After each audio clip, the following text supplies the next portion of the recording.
Show வேணும். ஏதாச்சும் magic show. சரி வாங்க. இது என்ன டோரேமான் மாதிரி கட் பண்ணி வச்சிருக்கு? இதுதான் மேஜிக். என்ன பண்ணுங்க பார்க்கலாம். நான் பெயிண்ட் பிரஷ் எதுவுமே இல்லாம நான் இதெல்லாம் மாத்தி காமிக்கவா? பார்க்கலாம். இதுக்கே ஷாக் ஆனா நான் இன்னொரு மேஜிக் பண்றேன் வா. இது என்னது? இது ஒரு மேஜிக். இப்பதான் மேஜிக்கே ஸ்டார்ட் ஆகுது. ஏன்னா பேர் கொடுத்துட்டு பார்த்துக்கோ, ஒரு டிராயிங் இல்லை. ஆமா இல்லை இருங்க.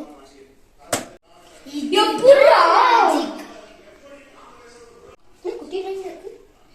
நிறைய டிராயிங் திருப்பி பாரு பேஜ். அழகா இருக்கு. அடுத்த பேஜ் திருப்பி டக்குன்னு திருப்பு. அழகா இருக்கு. சரி சரி டக்குன்னு திருப்ப. அழகா இருக்கு போதும். எப்படா இந்த வீடியோ பிடிச்சிருந்துச்சுன்னா லைக் பண்ணுங்க, ஷேர் பண்ணுங்க, சப்ஸ்கிரைப் பண்ணாதீங்க.